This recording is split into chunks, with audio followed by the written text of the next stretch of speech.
সুপ্রিয় দর্শক, আসসালামু আলাইকুম। আপনাদের সবাইকে স্বাগত জানাচ্ছি এখনকার আলোচনা। আপনাদের সঙ্গে আছি আমি সিরাজুল ইসলাম। দর্শক, খুবই গুরুত্বপূর্ণ খবর আছে। ইয়েমেন সৌদি আরবের উপরে নৌ ব্লকেড অর্থাৎ নৌ অবরোধ আরোপ করেছে। এই প্রেক্ষাপটে মনে হচ্ছে মধ্যপ্রাচ্যের পরিস্থিতি মারাত্মকভাবে বদলে গেল। এই অবস্থায় সৌদি আরবের সাথে যদি ইয়েমেনের যুদ্ধ শুরু হয় তাহলে পাকিস্তান কি করবে সেটা এখন দেখার বিষয়।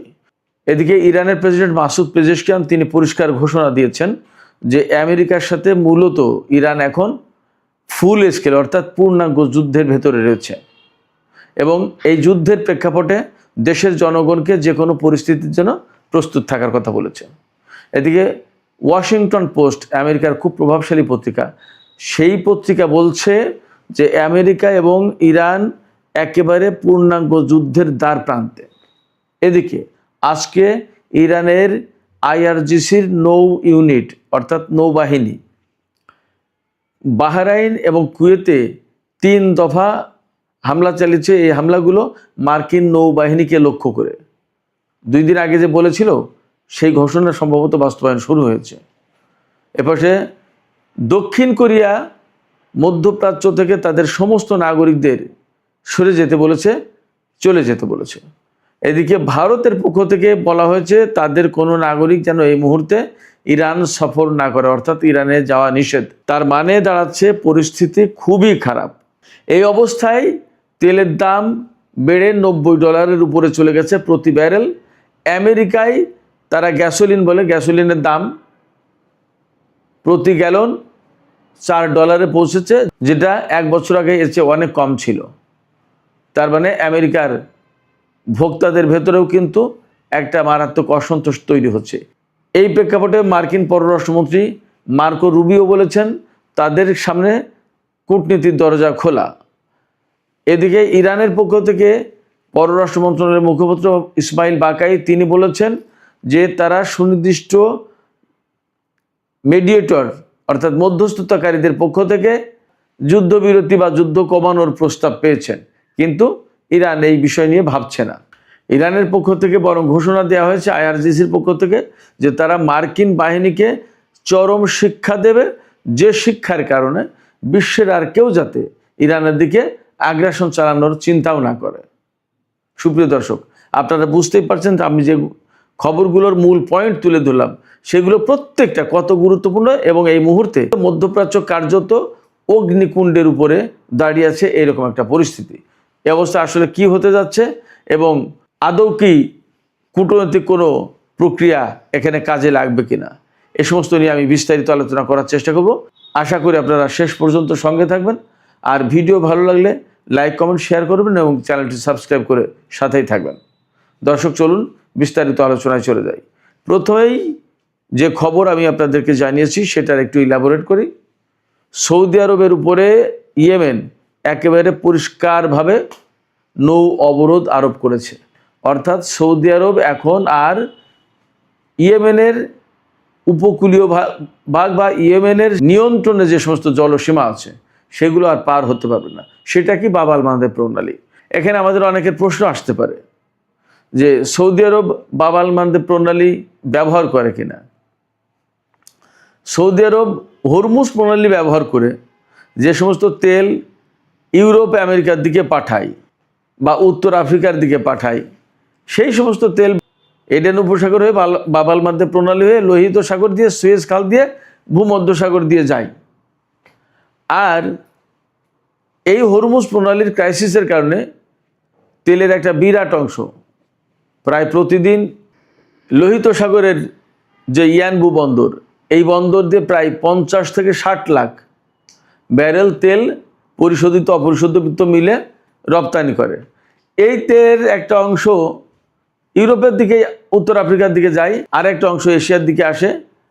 ভারত, চীন বা জাপান, কোরিয়া, হয়তো আরও কেউ কেউ নেয়।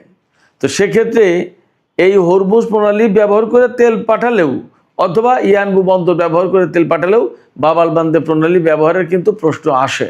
অর্থাৎ বাব আল মানদেব প্রণালী দিয়ে প্রতিদিন সৌদি আরব যে পরিমাণে তেল এখন পরিবহন করে বা রপ্তানি করে তার মূল্য প্রায় প্রতিদিন 52,000 কোটি টাকা। ফলে সৌদি আরবের উপর যখন ইয়েমেনের হুতিরা নৌ ব্লকেড আরোপ করছে, নৌ অবরোধ আরোপ করছে, তখন কিন্তু সৌদি আরব মারাত্মক রকমের সংকটে পড়ে যাবে। ওপাশে হরমুজ প্রণালী দিয়ে সংকট, এপাশে বাব আল মানদেব প্রণালী দিয়ে সংকট। অতএব সৌদি আরব কিন্তু বড় রকমের সংকটে পড়ে গেল। এখন প্রশ্ন আসতে পারে, ইয়েমেনের হুতিরা কেন সৌদি আরবের উপরেই এই নৌ অবরোধ আরোপ করলো? আপনারা সবাই জানেন, কিছুদিন আগে ইরানের সর্বোচ্চ নেতা, শহীদ সর্বোচ্চ নেতা আলী খামেনি জানাজা এবং দাফন অনুষ্ঠানে ইয়েমেনের কিছু লোক গিয়েছিল। তাদেরকে ইরানের বিমান ইয়েমেন থেকে ইরানে নিয়ে গিয়েছিল এবং ইরান থেকে ইয়েমেনে ফেরত দিয়েছিল। আপনারা সবাই হয়তো জানেন, আমি বলেছি, তারপরে আজকে জাস্ট উল্লেখ করছি প্রেক্ষাপটটা কি।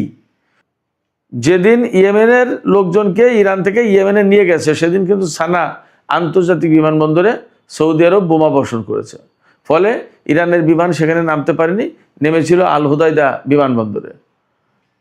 ইয়েমেনের উপরে আজ 12 বছর ধরে নৌপথে, আকাশপথে এবং স্থলপথে সব পথে অবরোধ আরোপ করে রেখেছে সৌদি আরব ইয়েমেনের উপরে।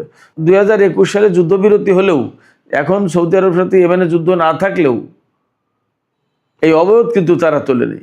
ইরান এই বিমান পাঠিয়ে এক ধরনের অবরোধ ভাঙার চেষ্টা করেছে অথবা ওই প্রয়োজনটা মিটিয়েছে, কিন্তু ইরানের বিমান নামতে দেবে না সানা বিমানবন্দরে বলে সেই বিমানবন্দরে সৌদি আরব হামলা চালিয়েছিল। আর যেদিন ইয়েমেন থেকে ওই সমস্ত লোকজনকে আনতে গিয়েছিল ইরান বিমান পাঠিয়ে, তখন ইরানের বিমানে হামলা চালাবে বলে সৌদি আরব যুদ্ধ বিমান আকাশে উড়িয়েছিল। সেদিন ইয়েমেনের হুতি সমর্থিত সামরিক বাহিনী ক্ষেপণাস্ত্র মেরে সৌদি আরবের বিমানকে তাড়িয়ে দিয়েছিল। তার মানে সৌদি আরব ইয়েমেনের উপরে শত্রুতা বন্ধ করেনি। এই যে শত্রুতা বন্ধ করেনি, এই কারণে ইয়েমেন এখন দেখছে যে বাব আল মানদেব প্রণালী ব্যবহার করে প্রতিদিন সৌদি আরব বিপুল পরিমাণে তেল রপ্তানি করে, অথচ তারা তাদের বন্দর, আকাশপথ কোনো কিছু ব্যবহার করতে পারছে না। এই জায়গা থেকে তারা এখন সৌদি আরবের উপরে অবরোধ আরোপ করে দিল। ইরানের বিমান যাওয়ার পরে যদি সৌদি আরব সেখানে এরকম হামলার ঘটনা বা যুদ্ধ বিমান উড়িয়ে হামলার চেষ্টা না করত, তাহলে হয়তোবা ইয়েমেনের হুতিরা, ইয়েমেনের হুতি সমর্থিত সরকার এই পদক্ষেপ নিত না। কিন্তু এখন তারা দেখেছে যে সৌদি আরব যখন সেই শত্রুতাই করে যাচ্ছে, তাহলে আমাদের বাংলাদেশ প্রণালী ব্যবহার করে সৌদি আরব এটা তেল পাঠাতে পারবে না, নৌ অবরোধ আরোপ করে দিল। তার মানে এখন পরিস্থিতি যা দাঁড়ালো, তাতে ইয়েমেন এবং সৌদি আরবের ভেতরে প্রচণ্ড রকমের যুদ্ধ লেগে যেতে পারে। যদি যুদ্ধ না লাগে তাহলে তো ভালো কথা, আর যদি যুদ্ধ লাগে তাহলে কি দাঁড়াবে? তাহলে পাকিস্তানের কিন্তু জড়িয়ে পড়ার একটা প্রশ্ন থাকতে পারে, জানি না কি হবে। কারণ পাকিস্তানের সাথে সৌদি আরবের নিরাপত্তা চুক্তি আছে। এপাশে আমি আর একটা খবর দেখলাম আল জাজিরাতে, যে ডোনাল্ড ট্রাম্প প্রশাসন এবং সৌদি আরব তারা দুইজন সম্মিলিতভাবে ইয়েমেনের বিরুদ্ধে যুদ্ধ শুরু করতে পারে এমন আশঙ্কা রয়েছে। তার মানে মধ্যপ্রাচ্যের পরিস্থিতি ভিন্ন মাত্রা পেল এবং আরও বেশি উত্তপ্ত হয়ে উঠল। এপাশে ইরানের প্রেসিডেন্ট মাসুদ পেজেশকিয়ান তিনি কিন্তু পরিষ্কার ঘোষণা দিয়েছেন যে ইরান এই মুহূর্তে পূর্ণাঙ্গ যুদ্ধের ভেতরে রয়েছে এবং যুদ্ধের ভেতরে থাকলে দেশের নাগরিকদের জন্য অনেক দুঃখ, ক্লেশ, হতাহতের ঘটনা অনেক কিছু ঘটতে পারে। এই পরিণতির জন্য, যে কোনো সুবিধা অসুবিধার জন্য যাতে ইরানের জনগণ প্রস্তুত থাকে, তিনি সেই আহ্বান জানিয়েছেন। এপাশে IRGC, ইরানের যে বিপ্লবী গার্ড বাহিনী, তারা কিন্তু ঘোষণা দিয়েছেন যে তারা কোনো মতেই এখন আর আমেরিকার সাথে কোনো আপোষ রফায় যাবে না। আমেরিকাকে বরং এমন শিক্ষা দেবে, যুদ্ধের ভেতর দিয়ে এমন শিক্ষা দেবে যে শিক্ষার প্রেক্ষাপটে আমেরিকা সহ পৃথিবীর আর কোনো দেশ যাতে ইরানের দিকে আগ্রাসন চালানোর সাহস আর না পায়, এই শিক্ষাটা দিতে চায়। এটা তাদের অঙ্গীকার, যার কারণে তারা আর কোনো আলোচনায় যেতে চায় না। এবং এখানে তারা উল্লেখ করেছে যে আমরা আমাদের সর্বোচ্চ নেতার যে নির্দেশনা, গাইডলাইন এবং তিনি যে মনোভাব বা চিন্তাভাবনা লালন করেন, ধারণ করেন, এই চিন্তাভাবনা এবং মনোভাব এবং তার অর্থাৎ সর্বোচ্চ নেতার গাইডলাইন, দিক নির্দেশনাকে সামনে রেখে IRGC কাজ করবে। তার মানে দাঁড়াচ্ছে ইরানের পক্ষ থেকে সহজে আর কূটনৈতিক আলোচনায় বা ওই যে যুদ্ধবিরতির খেলা, এই যুদ্ধবিরতির খেলায় সম্ভবত ইরান আর যাচ্ছে না। এপাশে আমেরিকার খুব প্রভাবশালী পত্রিকা, আপনারা সবাই হয়তো জানেন, ওয়াশিংটন পোস্ট। এই ওয়াশিংটন পোস্টের একটা রিপোর্টে বলা হচ্ছে যে আমেরিকা এবং ইরান একেবারে পূর্ণাঙ্গ যুদ্ধের দ্বার প্রান্তে পৌঁছে গেছে। তার মানে যে কোনো মুহূর্তে একদম ফুল স্কেল ওয়ার শুরু হয়ে যেতে পারে, পূর্ণাঙ্গ যুদ্ধ শুরু হয়ে যেতে পারে। গত 7-8 দিন 9 দিন ধরে যে যুদ্ধ হচ্ছে, আমেরিকা তাতে মূলত ইরানের দক্ষিণ অঞ্চলে হামলা চালানোর চেষ্টা করেছে এবং এর ভেতর দিয়ে একটা মেসেজ কিন্তু পরিষ্কার হয়েছে এবং অনেকে বিশ্লেষণে বলেছেন, আমিও প্রথম দিকেই বলেছি যে মূলত এইভাবে হামলা চালিয়ে ইরানের দক্ষিণ অঞ্চলকে আলাদা করে ফেলতে চাচ্ছে আমেরিকা এবং দক্ষিণ অঞ্চল থেকে আইআরজিসি বা ইরানের সামরিক স্থাপনার সমস্ত প্রতিরোধের ক্ষমতা সব ধ্বংস করে দিয়ে এই এলাকা দিয়ে মূলত তারা স্থল অভিযান চালানোর হয়তো চেষ্টা করছে। কিন্তু বাস্তবতা হচ্ছে যে ইরান তাদের প্রস্তুতি এবং তাদের কৌশল এবং তাদের চিন্তাভাবনা সমস্ত সব কিছু খেয়াল রেখেছে এবং তারা এ বিষয়ে নিজেদেরকে প্রস্তুত রেখেছে। আমেরিকা সম্ভবত কোনো মতেই ইরানের দক্ষিণ অঞ্চলকে কেন্দ্র করে স্থল অভিযান চালাতে পারবে না। স্থল অভিযান চালাতে গেলে একটা ভয়াবহ সংঘর্ষের ঘটনা ঘটবে এবং মার্কিন প্রাণহানি ঘটবে ব্যাপক। এবং আপনারা খেয়াল করেছেন মনে হয় গত 2-3 দিনে যে যুদ্ধ হয়েছে তাতে ইরানের হামলায় আমেরিকার ব্যাপক ক্ষয়ক্ষতি হয়েছে। খোদ নিউ ইয়র্ক টাইমস, আপনারা সবাই জানেন যে খুবই প্রভাবশালী পত্রিকা, এই পত্রিকার রিপোর্টে বলা হয়েছে যে ইরান জর্দানের যে হামলা চালিয়েছে তাতে কয়েক ডজন সেনা আহত হয়েছে এবং বেশ কিছু সংখ্যক ব্ল্যাক হক হেলিকপ্টার ধ্বংস হয়েছে। 4 জন সেনা মারা গেছে, আমেরিকার সরকার তো স্বীকারই করেছে। ইরাকে 1 জন আর 3 জন জর্দানে। এই নিউ ইয়র্ক টাইমসও কিন্তু কবিয়ে বলছে। ইরানের পক্ষ থেকে বলা হয়েছে কি, ইরানের পক্ষ থেকে বলা হয়েছে বিশেষ করে জর্দানে ইরানের হামলায় বহু সংখ্যক হেলিকপ্টার ধ্বংস হয়েছে, বেশ কিছু যুদ্ধ বিমান ধ্বংস হয়েছে এবং KC-17, KC-135 এবং KC-46 এই সমস্ত পরিবহন বিমান এবং জ্বালানি ট্যাঙ্কার বিমান এগুলো ধ্বংস হয়েছে এবং ক্ষতিগ্রস্ত হয়েছে। এর ভিতরে আরেকটা খবর হচ্ছে, ওয়াশিংটন পোস্টের খবরেই বলা হচ্ছে আমেরিকা বিপুল সংখ্যক যুদ্ধ বিমান মধ্যপ্রাচ্যে আনছে এবং এতে মনে হচ্ছে যে আমেরিকা ব্যাপকভাবে ইরানের উপর হামলা চালাতে যাচ্ছে। ওদিকে মার্কিন পররাষ্ট্রমন্ত্রী মার্কো রুবিও বলছে আমাদের কূটনৈতিক দরজা খোলা।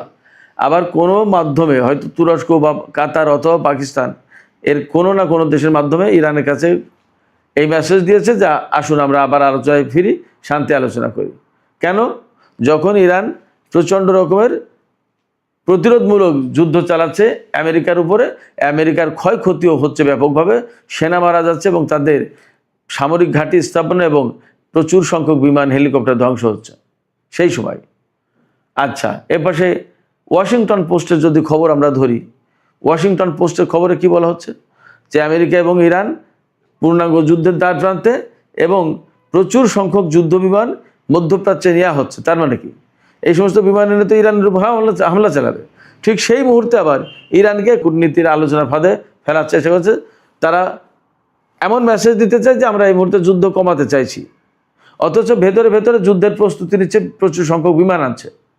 এই হয়েছে আমেরিকার পরিস্থিতি এবং ইরানও সম্ভবত এর প্রত্যেকটা ব্যাপারে সতর্ক আছে, যার কারণে তারা এই মুহূর্তে আমেরিকার সাথে কোনো শান্তি আলোচনায় যাবে বলে মনে হচ্ছে না।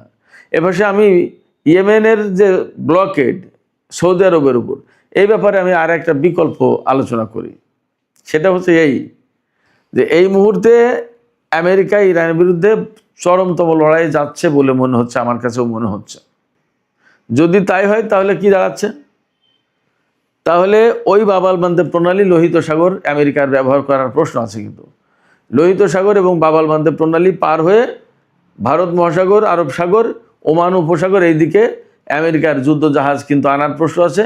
তাদের রসদ, তাদের সেনা, গোলা বারুদ, ক্ষেপণাস্ত্র অনেক কিছু আনার প্রশ্ন আছে।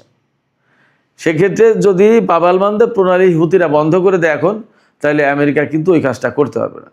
সেক্ষেত্রে সৌদি আরবের উপর নৌ ব্লকের সৃষ্টি করে এক ঢিলে কিন্তু 2 পাখি মারার ব্যবস্থা করলো ইয়েমেনের হুতিরা। এখন এই জায়গায় আর একটা প্রশ্ন আছে, যদি ইয়েমেনের পক্ষ থেকে নৌ ব্লকেট দেওয়ার পর সৌদি আরব ইয়েমেনের বিরুদ্ধে যুদ্ধ শুরু না করে এবং পাকিস্তান যদি জড়িয়ে না যায়, তাহলে ধরে নিতে হবে যে আমেরিকাকে আটকে দেওয়ার জন্য মূলত সৌদি আরবের নামে এই নৌ ব্লকেট দিল ইয়েমেনের হুতিরা। বাকিটা দেখা যাক কি হয়। সুপ্রিয় দর্শক, এপাশে আমি একটু আগেই বলেছি যে পুরো মধ্যপ্রাচ্য থেকে দক্ষিণ কোরিয়া তাদের নাগরিকদের সরে যাওয়ার নির্দেশ দিয়েছে।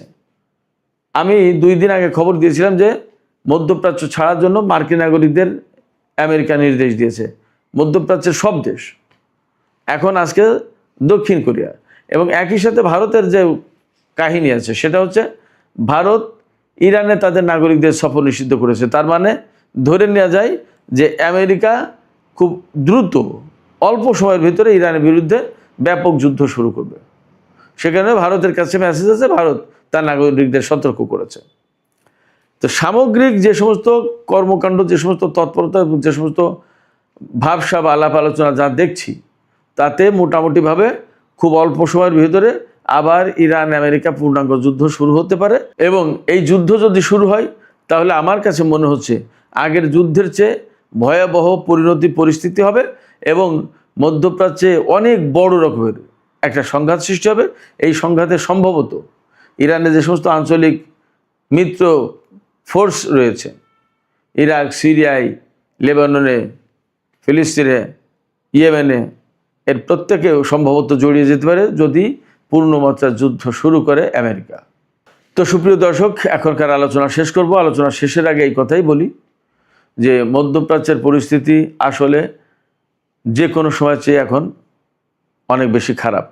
এই পরিস্থিতিতে হরমুজ প্রণালীতে তেল পরিবহনের মাত্রা অনেক কমে গেছে। আন্তর্জাতিক বাজারে তেল এবং গ্যাসের দাম বেড়ে গেছে। খোদ আমেরিকায় প্রতি গ্যালন তেলের দাম অন্তত $4। সেক্ষেত্রে আমেরিকা যেমন চাপে, তেমনি মধ্যপ্রাচ্য চাপে ইরানও। প্রত্যেকেই যুদ্ধ পরিস্থিতিতে কেউ খুব রিল্যাক্স থাকতে পারে না, মুক্ত থাকতে পারে না। এই পরিস্থিতিতে আমরা প্রত্যাশা করি না যুদ্ধ হোক, কিন্তু পরিস্থিতি যে দিকে যাচ্ছে তাতে মনে হচ্ছে এবার হয়তো একটা চূড়ান্ত যুদ্ধই হতে যাচ্ছে। আপনাদের কি এরকমই মনে হচ্ছে, নাকি আপনারা ভিন্ন কোনো কিছু দেখতে পাচ্ছেন? মতামত জানিয়ে কমেন্টে লিখতে পারেন। আর ভিডিও ভালো লাগলে লাইক, কমেন্ট, শেয়ার করবেন এবং চ্যানেলটি সাবস্ক্রাইব করে সাথেই থাকবেন। দর্শক, এখনকার আলোচনা এখানেই শেষ করতে চাইছি। আপনারা সবাই অনেক অনেক ভালো থাকুন। আল্লাহ হাফেজ।